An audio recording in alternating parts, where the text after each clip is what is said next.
Disease, DISEASE, disease में ना बीमारी, और एक होता है DECEASE, डिसीज, वो मृतक होता है। इलनेस, ILLNESS, इलनेस में ना भी बीमारी, ये भी नाउन है। सिकनेस, SICKNESS, सिकनेस में ना बीमारी, ये भी नाउन है। बीमारी बताने के लिए हेड का मेन वर्ब के रूप में प्रयोग किया जाता है। वाक्यों में सब्जेक्ट चाहे एक वचन हो या बहुवचन हो, दोनों के साथ हेड का ही मेन वर्ब के रूप में प्रयोग किया जाता है। नेगेटिव, इंटेरोगेटिव और WH फैमिली के वाक्यों में पास्ट इंडेफिनिट टेंस वाले ही रूल लागू होते हैं, अर्थात ये एक प्रकार से पास्ट इंडेफिनिट टेंस मतलब सिंपल पास्ट इंडेफिनिट टेंस है। हेड का मतलब है कि आपके पास कोई वस्तु है, पास है, आपके अधिकार क्षेत्र में है।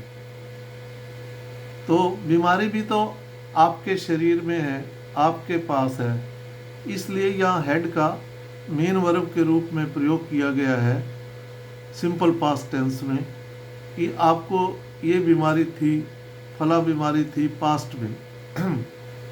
पास्ट की बात हो रही है। बीमारी के बारे में बात करने के लिए हेड का इस्तेमाल किया जाता है।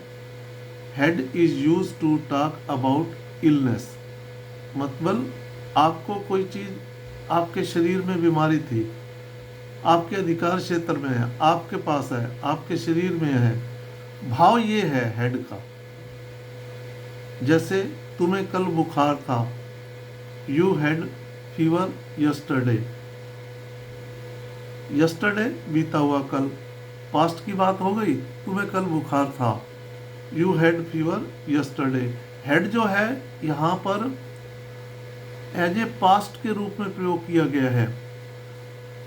बेस फॉर्म जो है होती है और उसकी सेकंड फॉर्म हेड होती है, और थर्ड फॉर्म भी हेड है।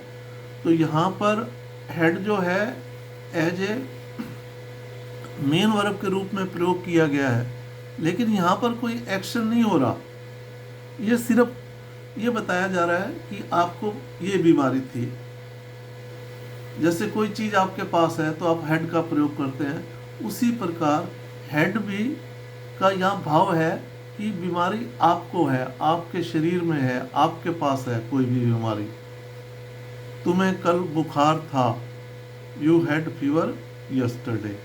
आपको खांसी थी, यू हैड कफ, आपको खांसी थी।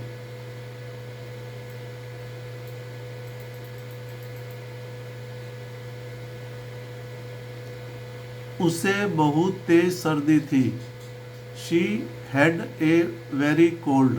उसे बहुत तेज सर्दी थी। मेरा गला खराब था, आई हैड ए सोर थ्रोट। मेरा गला खराब था। मुझे कल रात दांत में दर्द था, आई हैड ए टूथ एक लास्ट नाइट। लास्ट नाइट को पिछली रात नहीं बोलेंगे, उसको कल रात ही बोलेंगे। तो टूथ एक में ना TOOTH, टूथ एक, ACHE। मुझे कल रात दांत में दर्द था, आई हैड ए टूथ एक लास्ट नाइट। अब टूथ एक जो ए लगा दिया आर्टिकल, तो ये एक नाउन बन गया, और हेड जो है मेन वर्ब के रूप में है कि वो मेरे दांत में था, मेरे दांत के जो दांत के अंदर था। भाई आपके पास हुआ ना, आपकी बॉडी में हुआ, और हेड का भाव यहाँ पर ये लिया जा रहा है। कल उसके पेट में दर्द था, ही हैड ए स्टोमक एक, उसके पेट में दर्द था। कल मेरे हाथों में दर्द था। आई हैड ए सोर माई हैंड्स यस्टरडे। ए सोर मतलब दर्द था, माई हैंड्स यस्टरडे बीता हुआ कल, मेरे हाथों में दर्द था।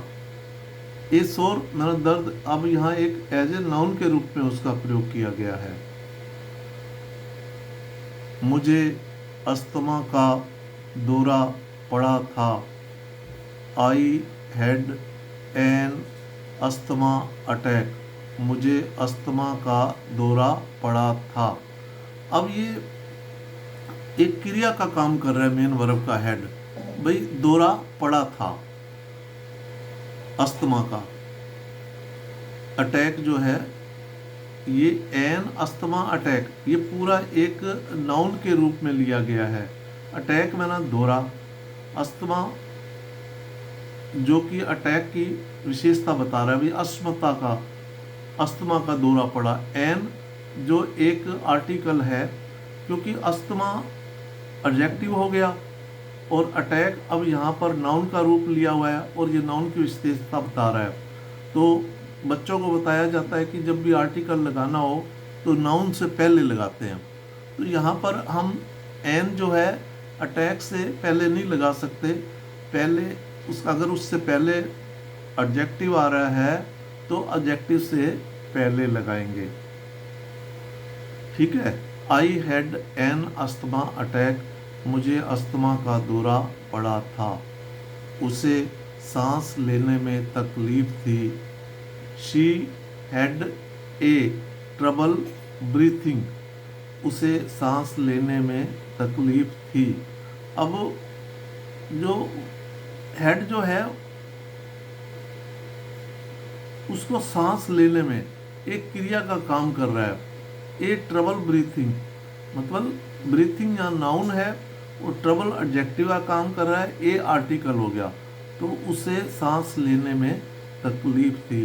She had A trouble breathing.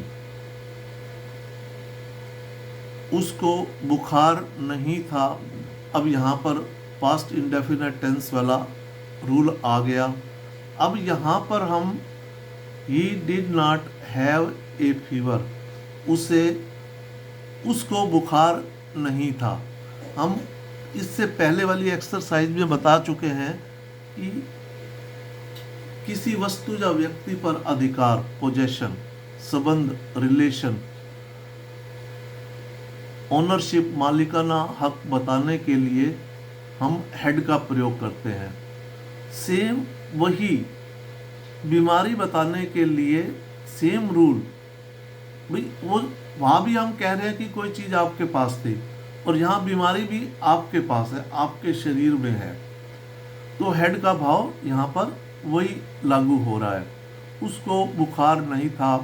He did not have a fever, उसको बुखार नहीं था। यहाँ हमने हेड नहीं लगाया क्योंकि जब भी डिड नॉट या डिड का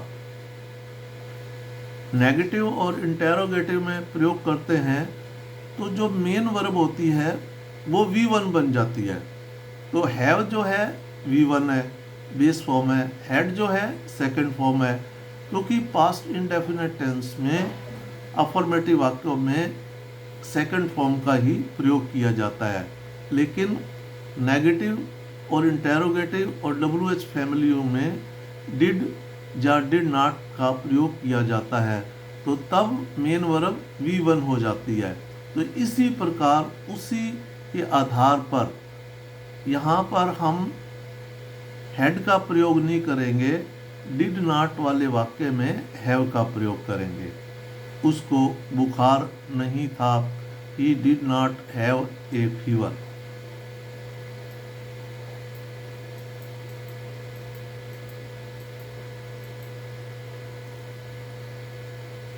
क्या उसे कल सिर में दर्द हुआ था? डिड, अब यहाँ पर इंटेरोगेटिव वाक्य आ गया।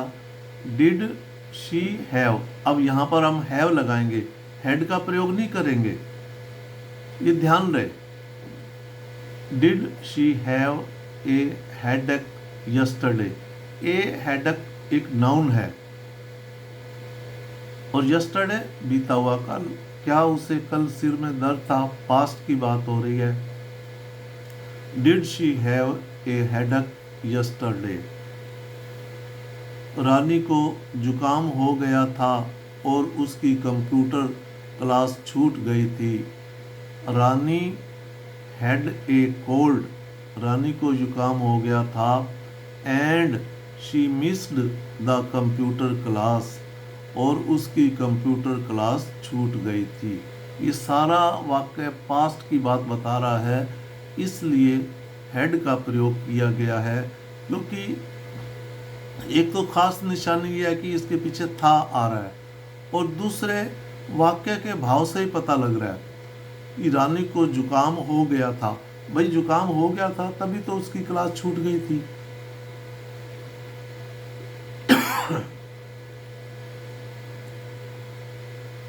राहुल ने कहा कि उसे हल्की सर्दी थी।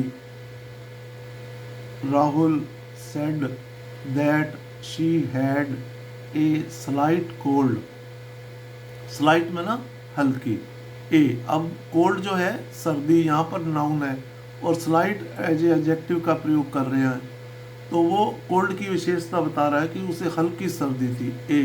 ए स्लाइट कोल्ड, एडजेक्टिव से पहले हम आर्टिकल लगा रहे हैं। तो हम बता चुके हैं कि जब हम हेड का मेन वर्ब का प्रयोग करते हैं तो उसके बाद जो कंप्लीमेंट होता है वो जो नाउन होता है ज़ा एडजेक्टिव होता है। हम पिछली एक्सरसाइज में भी क्लियर कर चुके हैं। मंजू ने डुगू आंटी को बताया कि उसके सिर में दर्द था।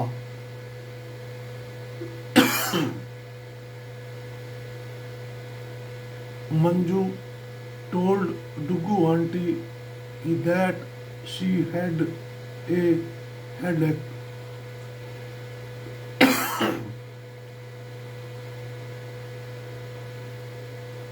मंजू ने डुगू आंटी को बताया कि उसके सिर में दर्द था।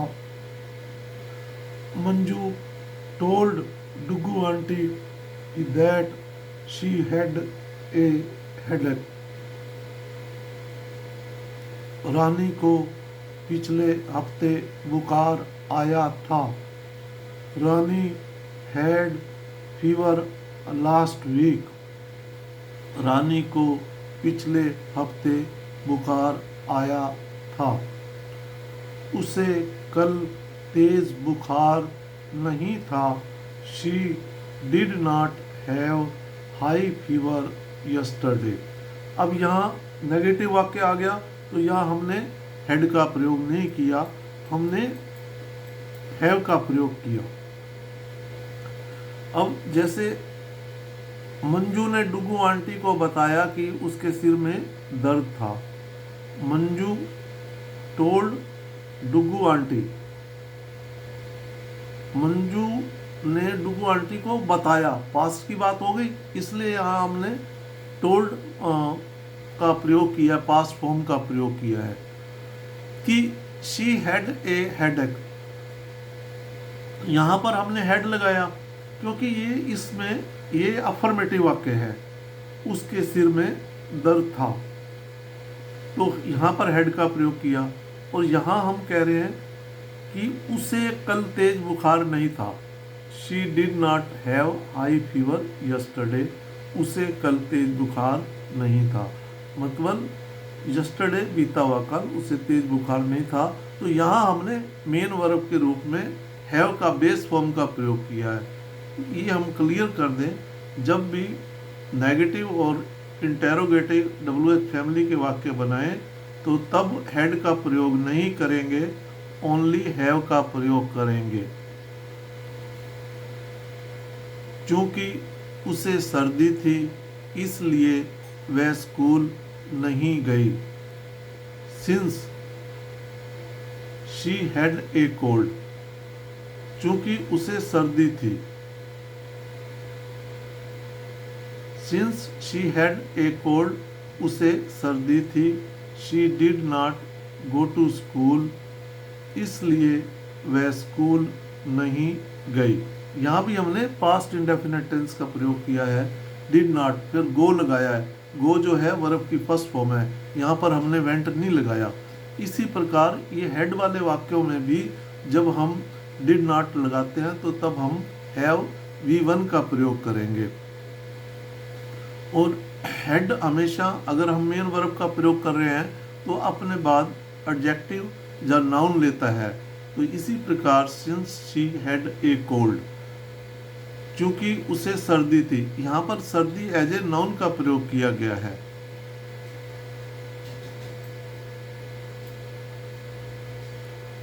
मैं कार्यालय से अनुपस्थित था क्योंकि मुझे सर्दी थी।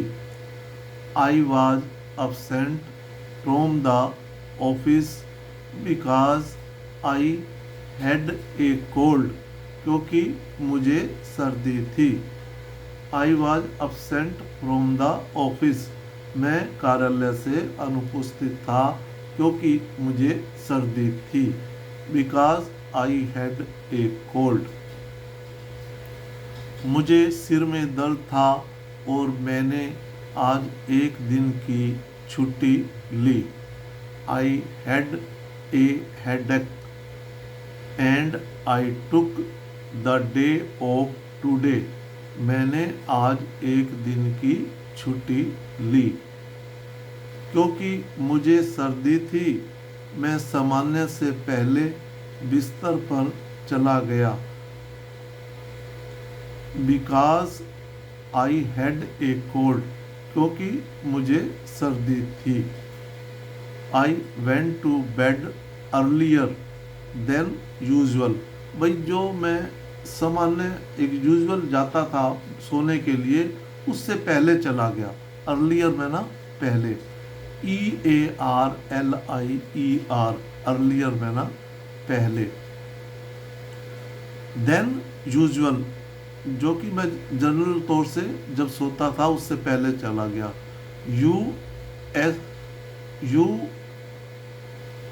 USUAL, यूजुअल मतलब पहले चला गया। SUAL।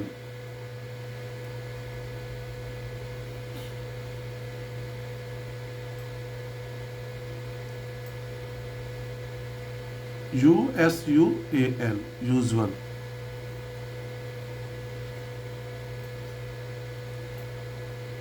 उसके सिर में दर्द था, वह ऑफिस नहीं आ सका। He had a bad headache, उसके सिर में दर्द तेज था, मतलब एक बड़ा बुरा दर्द था। तो यहाँ हम बेड का तेज के भाव में अर्थ लगा सकते हैं। He had a bad headache, उसके सिर में दर्द तेज था, वह ऑफिस नहीं आ सका। He could not come to the office, वह ऑफिस नहीं आ सका। यहाँ हमने could का प्रयोग किया क्योंकि पहले क्लास पास्ट का है तो दूसरा क्लास भी पास्ट का आएगा। तो इस प्रकार जब हम अधिकार जताते हैं किसी वस्तु या कोई चीज़ पर, तब हम पास्ट में तो तब हम हैड का प्रयोग करते हैं। इसी प्रकार बीमारी भी जो होती है वो हमारे पास होती है, हमारे शरीर में होती है।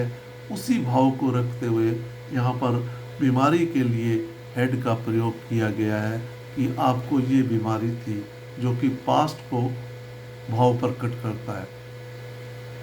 तो इस प्रकार के वाक्य आए तो इन वाक्यों की प्रैक्टिस जरूर करें ताकि आपको इस प्रकार के वाक्य बनाते हुए कोई कठिनाई ना हो।